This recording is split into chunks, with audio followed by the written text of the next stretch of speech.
আসসালামু আলাইকুম। দূর দূরান্ত থেকে যে আমার এই ভিডিওটি দেখছেন সবাইকে অসংখ্য ধন্যবাদ। আমি ফারহানা ইসলাম, মুনতাহার রান্নাঘরে সবাইকে স্বাগতম। আজকে আমি আপনাদের সামনে নিয়ে হাজির হয়ে গেছি নুডলস দিয়ে দুর্দান্ত স্বাদের একটি পাকোড়া রেসিপি। আমরা জানি নুডলস খাওয়ালে বাচ্চাদের ওজন বৃদ্ধি পায়, কিন্তু সব বাচ্চারা কিন্তু নুডলস খেতে চায় না। আপনারা যদি এইভাবে ভিন্ন ভিন্ন পদ্ধতিতে বাচ্চাদেরকে নুডলস তৈরি করে দেন, তারা দেখবেন অনায়াসে খেয়ে ফেলবে। এই নুডলসের পাকোড়াটি আপনারা মাত্র 10 মিনিটেই তৈরি করে ফেলতে পারবেন। বাচ্চাদের টিফিনে বা বিকেলের নাস্তায় এই নুডলসের পাকোড়াটি কিন্তু হবে একটি বেস্ট রেসিপি। তাই দেরি না করে এক্ষুনি ভিডিওটি শেষ পর্যন্ত দেখুন। আর আপনারা যদি আমার চ্যানেল নতুন হয়ে থাকেন, তাহলে আমার চ্যানেলকে লাইক এবং সাবস্ক্রাইব করে পাশে থাকা বেল বাটন অন করে দিবেন। এতে করে আমার চ্যানেল নতুন নতুন ভিডিও আপনার কাছে সবার আগে পৌঁছে যাবে। তো প্রথমেই আমি পাকোড়াটি তৈরি করার জন্য এখানে 3টি বড় সাইজের আলু সেদ্ধ করে নিয়েছি। অবশ্যই আলুটিকে ভালো করে সেদ্ধ করতে হবে, যাতে খুব তাড়াতাড়ি ম্যাশ করা যায়। এবার একটি কাঁটা চামচের সাহায্যে আলুটিকে আমি খুব ভালো করে ম্যাশ করে নিয়েছি, যাতে এর মধ্যে কোনো প্রকার দানা দানা ভাব না থাকে। তো এবার এর মধ্যে আমি কিছু মশলা অ্যাড করে দেব। তো এখানে 2টি কাঁচামরিচ, হাফ চা চামচ মরিচের গুঁড়া, হাফ চা চামচ ধনিয়ার গুঁড়া, হাফ চা চামচ জিরার গুঁড়া, 1 চা চামচ লবণ, হাফ চা চামচ হলুদের গুঁড়া আর হাফ চা চামচ এখানে আমি চাট মশলা দিয়ে দিয়েছি। আপনাদের কাছে চাট মশলা না থাকলে ম্যাগি মশলাও ব্যবহার করতে পারেন। তো এবার এর মধ্যে কিছুটা পরিমাণ ধনেপাতা কুচি দিয়ে দিলাম। আর এখানে হাফ কাপ পরিমাণ আমি কর্নফ্লাওয়ার অ্যাড করে দিচ্ছি। এই কর্নফ্লাওয়ারটা কিন্তু বাইন্ডিংয়ের কাজ করবে। আপনাদের কাছে কর্নফ্লাওয়ার না থাকলে আপনারা কিন্তু এখানে চালের গুঁড়াটাও ব্যবহার করতে পারেন। এবার হাতের সাহায্যে ভালো করে সবগুলো উপকরণকে আমি এভাবে মেখে নিয়েছি। এবার এগুলো একপাশে রেখে অন্যদিকে আমি একটি নুডলসের প্যাকেট নিয়ে নিয়েছি। এবার এই নুডলসগুলোকে হাতের সাহায্যে খুব ভালো করে গুঁড়ো করে নেব। তারপরে আমি নুডলসগুলোকে ঢেলে নিচ্ছি। এখানে যে নুডলসের মশলাটা আছে এটাকে আমি ফেলে দেব না, এটাও আমরা পরবর্তীতে কাজে লাগাবো। তো এবার এইগুলোকে আমি একপাশে রেখে দিচ্ছি। অন্যদিকে আমি একটি বাটি নিয়েছি, এর মধ্যে হাফ কাপ পরিমাণ কর্নফ্লাওয়ার দিয়ে দেব। আর দিয়ে দিচ্ছি যেই নুডলসের মশলাটা আমরা রেখেছিলাম, ওটা পুরো প্যাকেটটাই দিয়ে দেব। এবার একটি চামচের সাহায্যে আমি মশলাগুলোকে ভালো করে মিশিয়ে নিচ্ছি। এখানে কোনো লবণ দেওয়ার প্রয়োজন নেই, কারণ মশলার মধ্যে অলরেডি কিন্তু লবণ থাকে।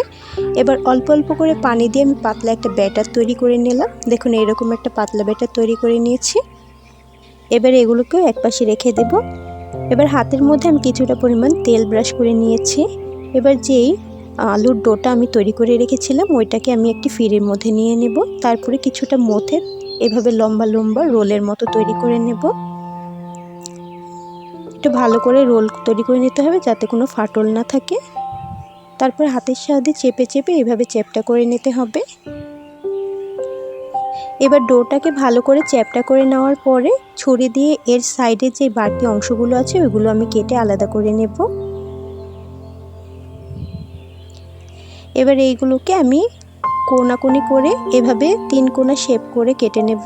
আপনারা চাইলে আপনাদের পছন্দ অনুযায়ী করে কেটে নিতে পারেন। তো আমি এভাবে 3 কোনা শেপ করেই কেটে নিচ্ছি, এতে করে দেখতে একটু সুন্দর লাগবে। তো এই তো আমি এতটুকু মোটা রেখেছি। এবার যে ব্যাটারগুলো আমি তৈরি করেছিলাম ওর মধ্যে একটি নাস্তা আমি ডুবিয়ে দিব এভাবে।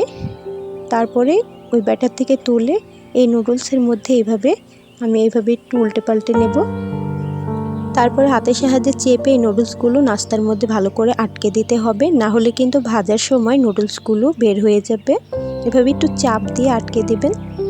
তো এই তো আমি একটি নাস্তা এইভাবে তৈরি করে নিয়েছি। আমি একইভাবে আরেকটি নাস্তা আপনাদের তৈরি করে দেখিয়ে দিচ্ছি। এর জন্য আমি ব্যাটারের মধ্যে একটি নাস্তা দিয়ে দিলাম, তারপরে নুডলসের মধ্যে এইভাবে দিয়ে দেব। খুব সহজ, আপনারা কিন্তু চেষ্টা করলেই পারবেন। তারপরে হাতের সাহায্যে একটু চেপে চেপে নুডলসগুলো আটকে দিচ্ছি। তো একইভাবে কিন্তু আমি সবগুলো নাস্তা তৈরি করে আপনাদের দেখিয়ে দিচ্ছি। একই পদ্ধতিতে আমি সবগুলো নাস্তা তৈরি করে নিয়েছি।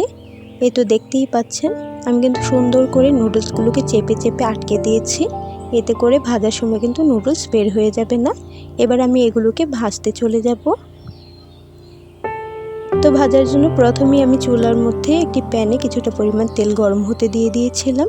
তেলটা ভালো করে গরম হওয়ার পরে এক এক করে এইখানে আমি নাস্তাগুলো দিয়ে দিব। আর চুলার আঁচটি মিডিয়াম টু লোতে রাখতে হবে, না হলে নাস্তাটা পুড়ে যাবে। তো আমি এইভাবে একটু ছাড়িয়ে দিচ্ছি। একটি পাশ যখন হয়ে আসবে তখন আপনারা কাঁটা চামচের সাহায্যে এটাকে উল্টে পাল্টে দিবেন আর অনবরত বারবার উল্টে পাল্টে এটাকে ভেজে নেবেন যতক্ষণ না এর মধ্যে থেকে সুন্দর একটি ব্রাউন কালার চলে আসছে আর এটা ক্রিস্পি তৈরি হয়ে যাচ্ছে। এই নাস্তাটা যতটা ক্রিস্পি করবেন খেতে কিন্তু ততই ভালো হবে। তো দেখুন এরকম সুন্দর একটা ব্রাউন কালার চলে আসার পরে আমি এগুলোকে চুলা থেকে নামিয়ে নিচ্ছি। এটা খেতে খুবই অসাধারণ হয়েছিল আর একদম ক্রিস্পি।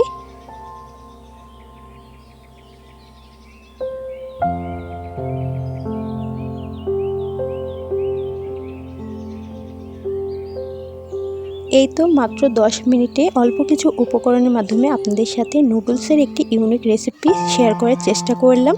আশা করছি আপনাদের ভিডিওটি অনেক ভালো লেগেছে। এইভাবে নুডলস দিয়ে পাকোড়া তৈরি করে আপনারা কিন্তু বাচ্চাদের টিফিনে দিতে পারেন, বাচ্চারা অনেক পছন্দ করবে। এছাড়াও বাড়িতে মেহমান আসলে বা বিকেলে আপনারা কিন্তু নাস্তা হিসেবে এই রেসিপিটা তৈরি করে খেতে পারেন। একদম ঝটপট মাত্র 10 মিনিটেই এই নুডলসের পাকোড়া আপনারা তৈরি করে ফেলতে পারবেন। যারা এই রেসিপিটা বাড়িতে তৈরি করে খেয়েছেন তারা কিন্তু জানেন এটা কতটা মজাদার আর খেতে কতটা ক্রিস্পি। আর যারা এখন পর্যন্ত ট্রাই করেননি তারা আমার ভিডিওটি দেখে এক্ষুনি বাড়িতে ট্রাই করুন আর আমাকে কমেন্ট করে কিন্তু জানাতে ভুলবেন না এই ভিডিওটা আপনাদের কাছে কেমন লেগেছে। আমার এই ভিডিওটি যদি আপনার কাছে ভালো লেগে থাকে তাহলে আমার চ্যানেলকে লাইক এবং সাবস্ক্রাইব করে পাশে থাকা বেল বাটন অন করে দেবেন। এতে করে আমার চ্যানেলে নতুন নতুন ভিডিও আপনার কাছে সবার আগে পৌঁছে যাবে।